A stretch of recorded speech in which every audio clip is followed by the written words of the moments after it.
Olá, bem-vindo ao Programa Python. Você sabe o que são os args e os quargs tão frequentemente vistos em funções do Python? Os args são representados por esses asteriscos, por exemplo, que a gente vê aqui em quase toda função do Seaborn. E os QWArgs são representados por dois asteriscos. Nesse vídeo eu vou te ensinar o que são, para que servem e como se implementar essas duas funcionalidades em uma função sua. Então já deixa o like e se inscreve no canal.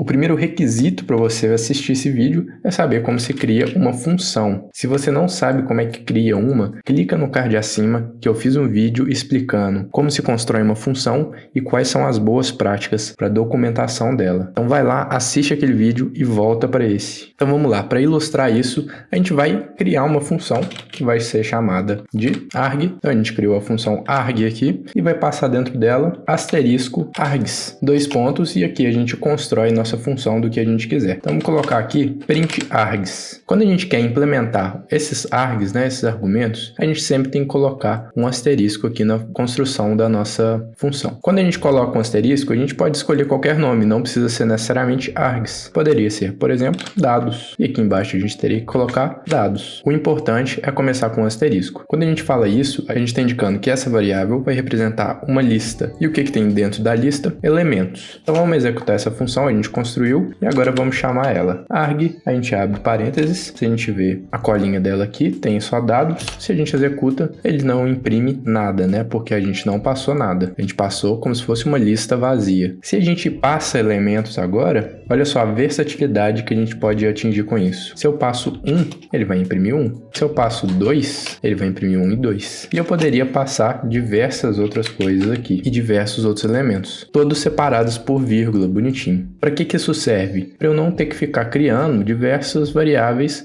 quando eu tenho perspectiva de colocar infinitas coisas. Vamos fazer um exemplo mais na prática? Def soma e a gente vai colocar aqui args. E no final a gente vai retornar sum de args. O que isso significa? Que a gente poderia passar na soma um elemento, dois elementos, 3, 5 elementos, infinitos elementos que ele iria realizar a soma normalmente. Então para isso que serve o args. Uma outra forma de chamar ele, se eu quisesse de fato passar uma lista, seria eu colocar um asterisco e depois dela colocar nossa lista, Então eu passaria aqui 1, 2, 3, 4, 5, e quando eu executo, ele soma todos os elementos da minha lista. Se fosse lá no primeiro caso, que a gente só colocou o print dados, vamos executar aqui a função arg, vamos chamar aqui embaixo a função arg, ele imprimiria essa lista com os elementos. E eu poderia modificar isso também. Eu poderia colocar aqui, por exemplo, for i em dados, eu quero que imprima o i. Então, ele ia imprimir cada um dos elementos da lista. A gente entendeu que os args funcionam como uma lista. Vamos criar uma função com eles também. Vamos fazer aqui da mesma forma, chamar essa função de quargs. E ao invés de um asterisco aqui, a gente vai colocar dois asteriscos. O que isso significa? Vamos executar ela. Significa que a gente vai passar elementos com uma chave,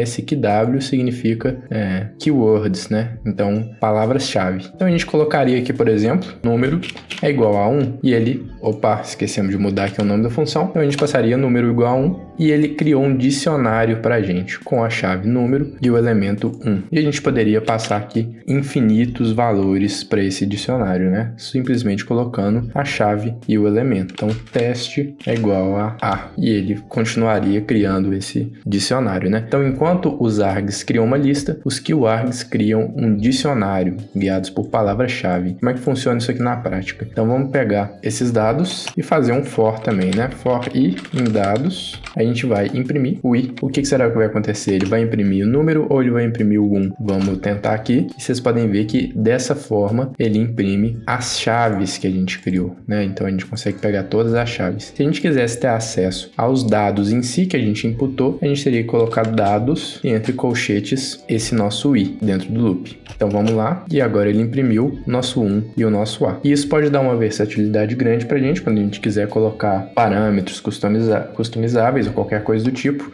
Por exemplo, eu quero acessar um parâmetro chamado número, eu posso simplesmente colocar aqui dados número, vou mandar ele me retornar dados número, e toda vez que eu colocar esse número aqui igual a alguma coisa, eu não precisei criar ele aqui na minha função, né?